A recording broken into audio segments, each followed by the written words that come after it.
Hello again, welcome back. Jonathan Ratner from CareerWise, here to share with you some thoughts on Lag Ba'Omer about looking beneath the surface in life to think strategically, and particularly how to apply for a job when you're a bit overqualified. Perhaps you're an immigrant to a country and you're looking to get started. Maybe you're a parent who has been out of the workforce for a time while you're raising your kids and you're coming back and there's a job you want, but you're overqualified. How can you overcome that hurdle and get this job?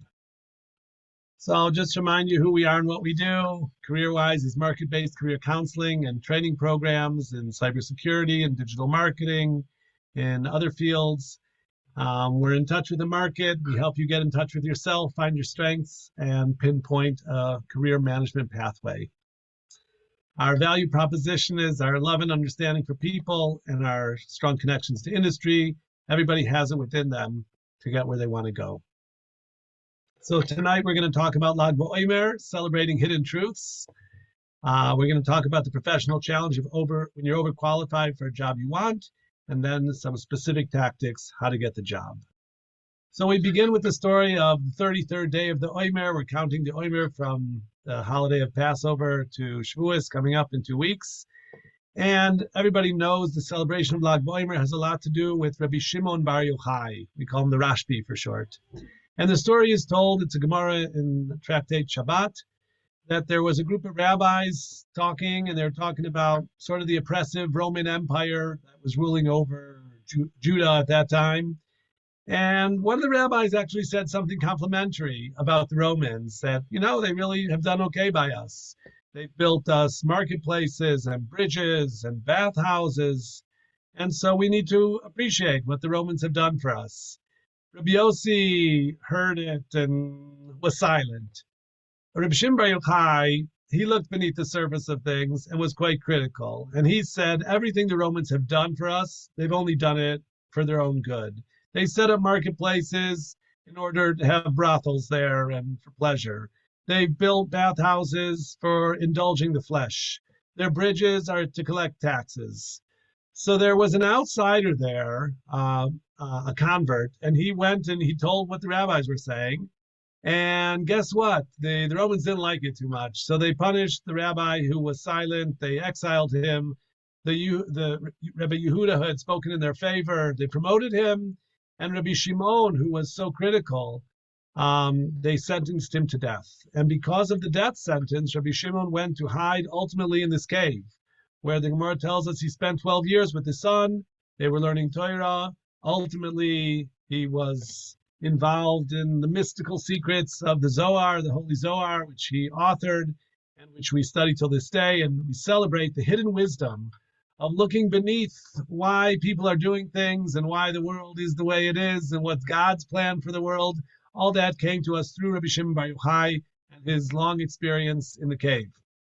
So I want to use that in a business sense and in a career management way about looking beneath the surface of things and understanding why are people concerned with a particular concern? Why are they playing the way they're playing or treating me the way they do?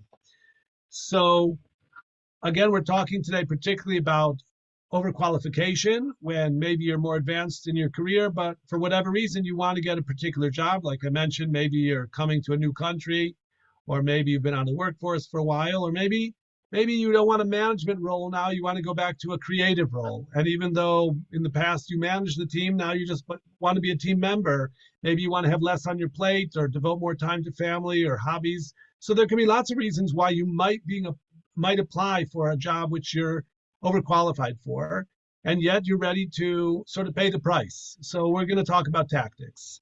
So I have a beautiful graphic here about looking beneath the surface of things. Looks like an iceberg, turns out to be a turtle. So what are the reasons that a company does not want to hire an overqualified candidate? And I think we could understand. A hiring manager, if it's a small company, the person hiring you might think, if I hire this guy, he knows more than me. He's going to make me look bad. So I don't want to hire someone who's overqualified.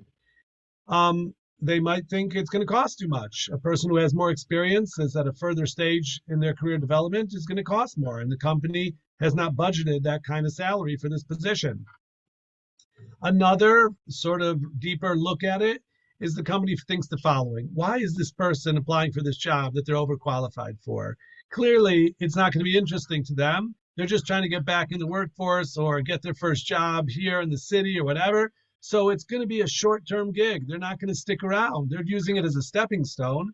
And so I'm going to have to hire someone else just a few months down the road. And hiring new personnel is a great waste of time and money.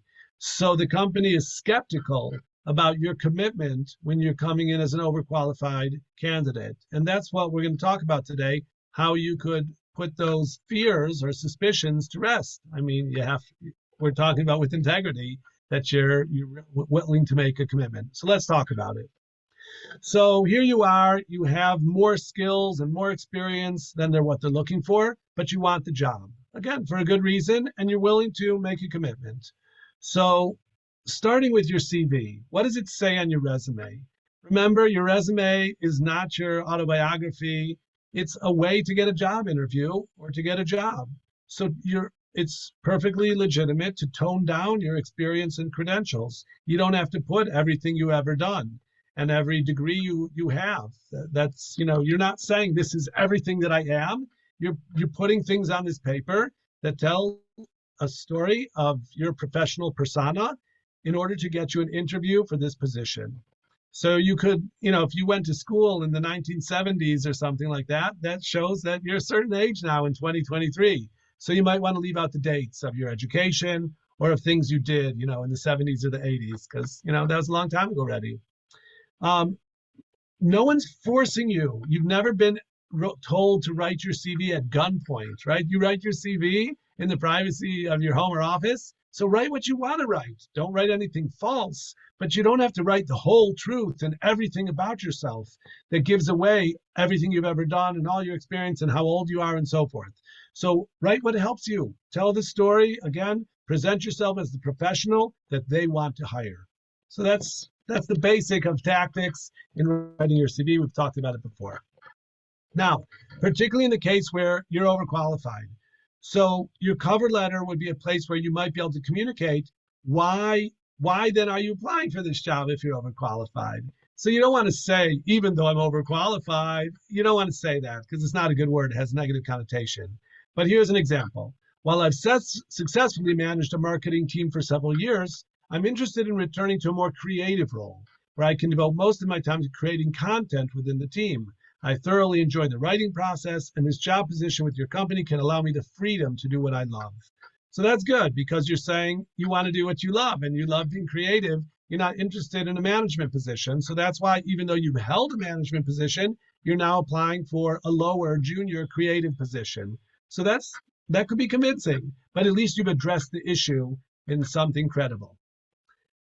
Once you get to the job interview, again, you're going to need to deal with this. And particularly, let's say if you're 30 years older than the interviewer or something, and they realize you've been around the block. So you need to address this. And you don't have to use the word overqualified, but you need to explain why you're here. Why do you want this position? So address your experience. What have you done? And why do you want this position at this stage of your life and career? You may have to consider taking a lower salary. I mean, that would be part of sort of the deal. Explain your value, that what you're bringing to the table, and then make a commitment. You might, consider really saying, you may think that because I'm more advanced that I'm not going to stick around, but I plan to be here for the next year, 2, 5, or 10, whatever, in order to put their fears to rest, that you are looking at a long-term commitment, not just a quick stepping stone. So those are our ideas this evening about how to overcome overqualification in seeking a job. If you'd like personal help or guidance, please be in touch with us. We believe in empowering individuals for success. I thank you for listening. I wish you all the best after this Lag Ba'Omer. Have a good day.